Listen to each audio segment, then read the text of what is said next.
Sun rise Hyderabad and Punjab Kings కరెక్ట్గా play offs fight ముందు టేబుల్లో ఫస్ట్ పొజిషన్లో అండ్ థర్డ్ పొజిషన్లో ఉన్న రెండు టీమ్స్ మధ్య మ్యాచ్.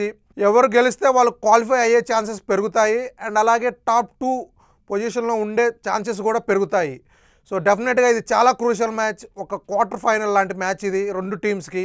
అండ్ ముఖ్యంగా సన్ రైజ్ హైదరాబాద్ ఫస్ట్ 4 మ్యాచెస్లో జస్ట్ ఒకటే గెలిచారు, కానీ తర్వాత 6 మ్యాచ్లో వరుసగా 5 గెలిచి లాస్ట్ మ్యాచ్ ఓడిపోయారు. 10 మ్యాచెస్లో 6 మ్యాచెస్ గెలిచి 12 పాయింట్స్తో థర్డ్ పొజిషన్లో ఉన్నారు. సో ఖచ్చితంగా మిగిలిన 4 మ్యాచ్లు చాలా టఫ్ మ్యాచెస్ ఉన్నాయి, అన్ని టేబుల్ టాప్లో ఉన్న వాళ్ళతోటే ఉన్నాయి. ఈరోజు పంజాబ్తో, నెక్స్ట్ గుజరాత్తో, తర్వాత సిఎస్కేతో, తర్వాత ఆర్సీబీతో అన్ని టీమ్స్ ప్లే ఆఫ్స్ రేసులో ఉన్నాయి. అన్ని టాప్ టీమ్స్తో మ్యాచెస్ ఉన్నాయి కాబట్టి ఖచ్చితంగా ప్లే ఆఫ్స్ వాళ్ళకి అంత ఈజీ కాదు. ప్రతి మ్యాచ్ వాళ్ళు చాలా కష్టపడి ఆడాలి. ఇక పంజాబ్ చూసుకుంటే ఇప్పటికీ 9 మ్యాచ్లే ఆడారు. ఎస్ఆర్హెచ్ కంటే ఒక మ్యాచ్ తక్కువ ఆడారు, అయినా కూడా ఎస్ఆర్హెచ్ కంటే ఒక పాయింట్ ఎక్కువే ఉంది. ముఖ్యంగా వాళ్ళు 9 మ్యాచ్లో 6 మ్యాచెస్ గెలిచి 13 పాయింట్లతో ఫస్ట్ పొజిషన్లో ఉన్నారు. అండ్ అలాగే పంజాబ్ మ్యాచెస్ చూసుకుంటే 5 మ్యాచ్లు ఆడాలి. ఇంకా ఈరోజు ఎస్ఆర్హెచ్తో ఆడాలి, తర్వాత ఢిల్లీతో ఉంది, తర్వాత ముంబై ఇండియన్స్, తర్వాత ఆర్సీబీ అండ్ లాస్ట్ మ్యాచ్ లక్నోతో ఉంది. అది చాలా ఈజీ మ్యాచ్. అలాగే ఢిల్లీ కూడా ఫామ్లో లేదు.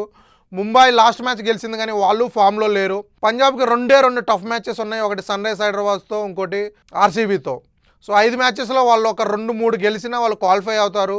3-4 గెలిస్తే మాత్రానికి ఈజీగా టాప్ 2 పొజిషన్లో ఉంటారు. చూడాలి మరి వాళ్ళు ఎలా ఆడతారో. ఇక ఈ మ్యాచ్ చూసుకుంటే ముఖ్యంగా సన్ రైజ్ హైదరాబాద్ వాళ్ళు లాస్ట్ 6 మ్యాచెస్లో 5 మ్యాచ్లు గెలిచారు, లాస్ట్ మ్యాచ్ ఒకటి ఓడిపోయారు. ఎస్ఆర్హెచ్ టీం మాత్రానికి ఫుల్ ఫామ్లో ఉన్నారు. హెడ్ అవ్వచ్చు, Abhishek Sharma, Ishan Kishan, Klaasen. Last match Nitish Kumar Reddy లేడు, ఈ మ్యాచ్ నితీష్ కుమార్ రెడ్డి ఆడతారని చెప్పారు. అండ్ అలాగే Salil Arora batting super. And bowling మాత్రానికి వాళ్ళకి స్పిన్ బాగా మైనస్ అవుతుంది, స్పిన్ లేరు. ఉన్న బౌలర్స్ అందరూ Cummins, Ishan Malinga, Sakib Hasan and purple Prakash and వీళ్ళతో పాటు ఇంకొక బౌలింగ్ వేసే నితీష్ కుమార్ రెడ్డి, అందరూ మీడియం పేస్ బౌలర్లు, పేస్ బౌలర్లే ఉన్నారు. స్పిన్ మాత్రానికి వాళ్ళకి లేదు. ఆర్సీబీ ఉన్నా తను చాలా రన్స్ ఇస్తున్నాడు. మనం చూసుకుంటే తను కంటిన్యూస్గా ఫెయిల్ అవుతున్నాడు. ఎస్ఆర్హెచ్ టీంకి బాగా మైనస్ స్పిన్ బౌలింగ్. ఆ స్పిన్ వాళ్ళు ఎవరిని తీసుకుంటారో ఏంటో. అండ్ లివింగ్స్టన్ తీసుకొని లివింగ్స్టన్తో వాళ్ళు స్పిన్ బౌలింగ్ వేయించవచ్చు. అండ్ అలాగే పంజాబ్కి బ్యాటింగే బలం. ముఖ్యంగా బ్యాటింగ్ కూడా చేజింగ్ అయితేనే వాళ్ళు గెలుస్తున్నారు.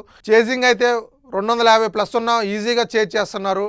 అండ్ డిఫెండ్ మాత్రం చేసుకోలేకపోతున్నారు, ఎందుకంటే ఒక్క చాహల్ తప్పించి బౌలింగ్ మాత్రానికి వరస్ట్గా ఉంది.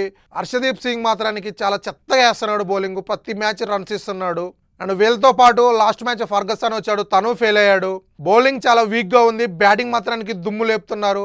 ఆర్య అవ్వచ్చు, ప్రభు సిమ్రాన్ అవ్వచ్చు, శ్రేయస్ అయ్యర్, కూపర్, స్టోనిస్, ప్రతి బ్యాట్స్మెన్ ఫుల్ ఫామ్లో ఉన్నారు.